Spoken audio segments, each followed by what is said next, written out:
50,000 people. One roar. The sound does not start in the throat. It starts in the stone. It travels upward through the tears, through the feet of everyone sitting, into the chest, into the blood. The sand below is pale, almost white. The sun is brutal and direct. There is nowhere to hide from it. People are packed into every tier, shoulder to shoulder. Strangers pressed against strangers. Children gripping the stone edge. Old men leaning forward. No one looking away. The gates are sealed. One moment of stillness. Just one. Then the ground shakes. Something is coming up from below. Something that has been waiting in the dark. Metal against stone. Chains pulled to their limit. A sound like the earth splitting open. And then, light. Blinding. White. Total. The arena opens. This place was not built for beauty. It was not built for gods. It was not built to last. It was built for this exact moment. For the thing that happens when 50,000 people stop thinking and start feeling. But why did the greatest empire on Earth spend a decade building a machine for spectacle? The answer starts long before the first stone was cut. Rome in the 1st century. More than 1 million people inside one city. Not citizens living well, not soldiers with purpose. People with nothing to do, nothing to lose, nowhere to go. Soldiers back from wars that are finally over. Freed slaves with no land and no trade. Farmers pushed off their fields by wealthy landowners. All of them in the same streets. All of them hungry. All of them watching the senators pass in their litters. And they are not quiet about it. The corners of the Suburra filled with arguments that turn to fights. Graffiti on temple walls. Nighttime fires that may not all be accidents. A city holding its breath and losing patience. The emperors knew it. They had always known it. Give them food, give them games, give them something to feel that isn't anger. Public spectacle had existed for centuries. Gladiators, animal hunts, executions staged as entertainment. But the venues were temporary, wood and rope, built for one season, torn down. And the city kept growing. 1 million people, with nothing to do, nothing to lose. Rome needed something permanent, something massive enough to hold them all. It was only a matter of who would build it, and what it would cost. Nero is gone. He took too much, burned too long, drained the treasury, drained the loyalty. After Nero came chaos. 4 emperors in 1 year, armies backing rival claimants, legions marching on Rome from the provinces, the city watching its own institutions collapse in real time. This is not instability. This is the empire asking whether it still exists.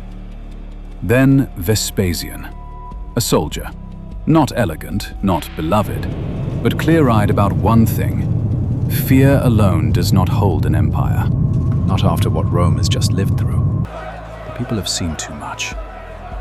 4 thrones, 4 promises, 4 failures. Trust is not something you demand now. It is something you earn, loudly, publicly, in stone. Nero had built for himself a palace that swallowed hills, private gardens on land that belonged to the city, the Golden House, a monument to one man's appetite while the city rotted around it. Vespasian understood the danger of that image. An emperor who builds for himself is an emperor who fears the people, and an emperor who fears the people does not last. He made a different choice. He would take Nero's private lake, right at the heart of Rome, drain it, and build something for everyone. Not a palace, not a temple, an arena, the largest ever attempted. Not a gesture, not a gift, a statement. I am not Nero. This city belongs to you, and I'm going to prove it in a way you can see from across the Tiber. He announced it, and Rome, for the first time in years, felt something other than dread. The ground was opened. Workers flooded the site. Construction began.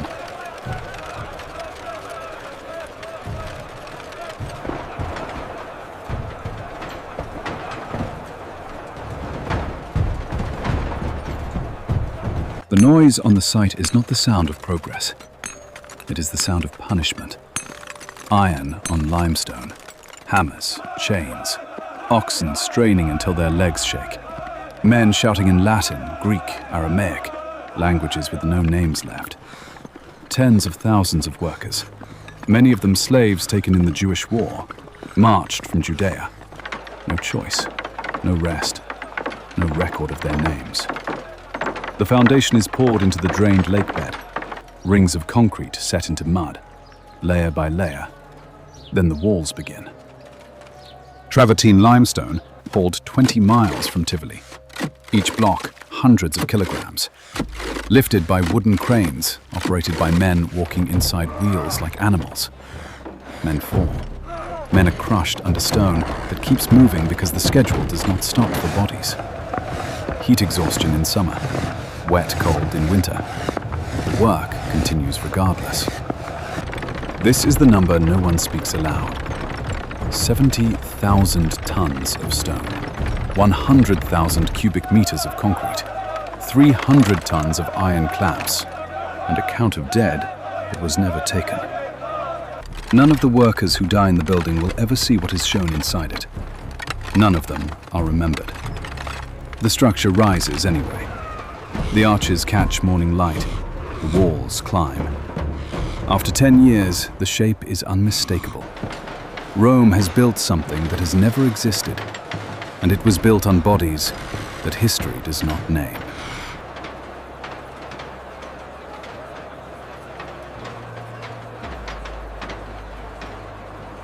Stand at the base and look up. 50 meters of stone, 4 stories, 80 arches in the outer wall alone. Each arch is a machine. Weight transferred downward and outward, load distributed. The structure breathing through geometry. But the real miracle is not in the stone. It is in what happens when the gates open. Watch. 80 numbered gates release their crowds at once. 80 corridors swallow thousands of bodies moving fast. The sound of sandals on stone multiplies until it sounds like rain, like a river finding its level. And within minutes, the seats are full. Not chaotic, not pushed. The crowd flows. Because every corridor leads exactly where it should. Because every ticket tells you where to stand. Because this building was designed not just to hold people, but to move them. Every person holds a ticket, bone or ceramic, stamped with a gate and a seat. No confusion. Everyone knows exactly where they belong. Senators at the front, close to the sand, close to the death. Equestrians behind, then citizens, then slaves and women at the top, far from the action, reminded of their place by altitude alone. The arena fills in minutes, empties in minutes. 50,000 people moved like water through stone. Above everything, the Valerium, a canvas awning the size of a small city, operated by sailors from the Roman Navy, stretched across the open sky. Even the shade is a demonstration of Roman control. Everything visible is designed. Everything invisible is more dangerous still.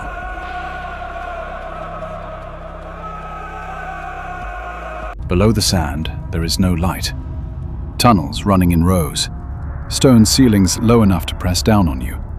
Air thick with dung and fear and rot. Cages line the walls. Lions from North Africa. Leopards, bears, rhinoceroses that have never seen open sky, crocodiles in standing water. Animals collected from every edge of the empire to die here. Some of them have traveled further to reach this building than most Romans will travel in their lives. Gladiators wait in separate chambers, armor already on, listening to the weight of 50,000 people above them, a pressure in the stone. a vibration that does not stop. Some of them pray, some of them are sick. Some of them have been here before, and no, that does not make it easier. This is the Hypogeum, the underground machine. 32 lifts, ropes and counterweights built into the floor, each one capable of raising a platform to arena level in seconds. The signal comes. Ropes pull. A cage door opens in the sand above. A lion enters the light without warning. Or a man. Or an entire forest. The Romans built landscapes underground and raised them whole. Hills, trees, streams, all so the crowd above could watch the world appear from nothing. This building does not just contain spectacle, it manufactures it. Above ground, the seats are full. The sand is raked and waiting. It is time.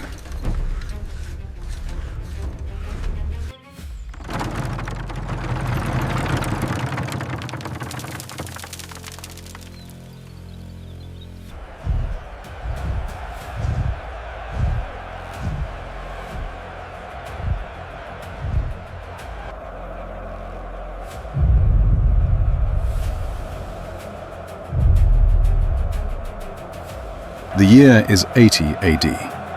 Emperor Titus stands in the imperial box, center of the south wall, shaded, elevated, visible to everyone. He raises his hand. The people pour in. A river through 80 gates at once. The sound of sandals on stone, thousands of voices folding into one sound. The sand below is pale gold in the morning sun. Pristine, not yet what it will become. Above, the Valerium spreads across the sky. Shadow falls across 50,000 faces. Then drums, low, felt before heard. A pulse rising through the stone.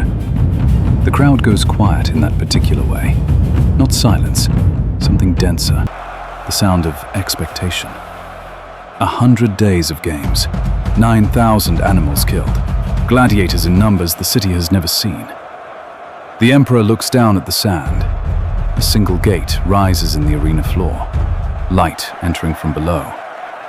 Rome is watching, and Rome is about to be taught something. The gladiator's name is not recorded. He steps onto the sand, and the noise hits him like a wall. 50,000 voices compressed into one impact. He has been training for 3 years. He has survived infections, broken ribs, a shoulder torn in practice that never healed correctly. He has watched men die in the Ludus who never made it to the arena. Now he is here, and the sand under his feet is softer than he expected, and the sky above is wider, and the sound is something no training prepares you for. His opponent enters from the opposite gate. They are not enemies. They've probably trained in the same compound, eaten the same food, slept in adjacent cells. It does not matter now. They circle. The crowd reads every movement. These are not passive spectators. They are experts. They know the styles, the footwork, the tells. They can see what is coming before it happens. The net man feints left. The crowd reacts. A sharp, collective sound. Not yet a roar. Just recognition. They see the angle. They see the trap being set. He feints again, draws his opponent forward half a step, 1 half step. Then he casts the net. Wide. Too wide. A miscalculation by inches. He knows it the moment it leaves his hand. The net falls short, and now he is open. The crowd does not cheer. It inhales. All of it at once. 50,000 people pulling breath at the same moment. A sound like the arena itself breathing. The Trident Man sees the opening. He moves without hesitation. In the dust, in the heat that makes the air shimmer above the sand. One man falls. Then the roar comes. Not cheering. Something older than cheering. Something that lives in the part of the body below the ribs. The fallen man raises one finger. Appeal for mercy. 50,000 faces turn to one box. The Emperor. He does not move immediately. He lets them wait. He lets the silence build. He lets every person in that arena understand who holds the answer. Then, he decides.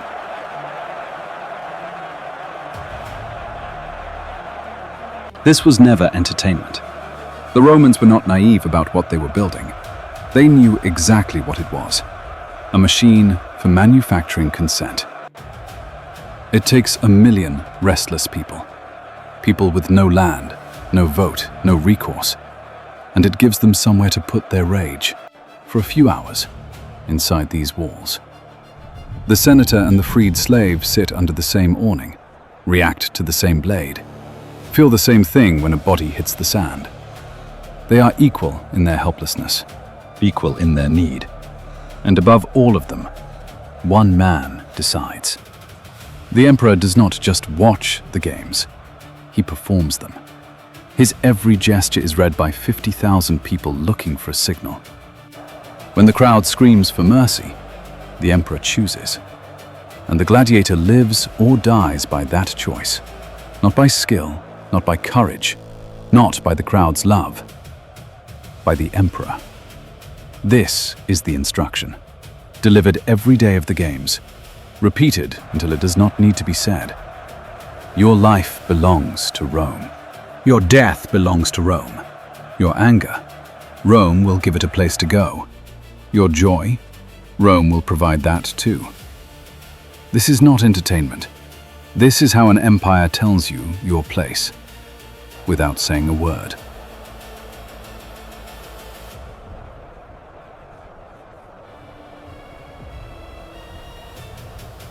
The games end. Not in a day, not in a year. Over centuries, the empire thins. The money runs out. The animals are harder to find.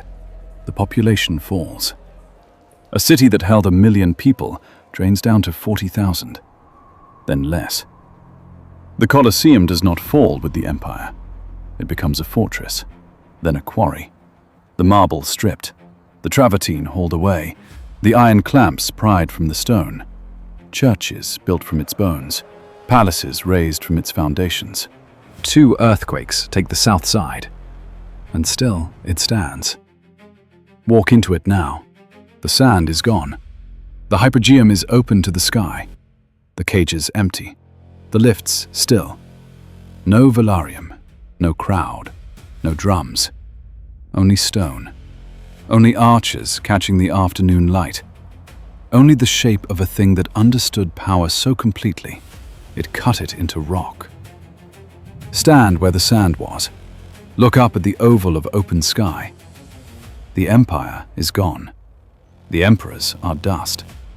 The gladiators, unnamed, unrecorded, are gone. But the idea is still here. The idea that power must be made visible, that control must be felt in the body, that a crowd, given spectacle, will not ask questions. The Colosseum did not just outlast the empire, it outlasted the lesson. And somewhere in the 2,000 years since the last gate opened, nothing has changed. We still build arenas. We still fill them. We still look up to see who is sitting in the best seat. The games are different now. The sand is not the same, but the emperor's box is never empty.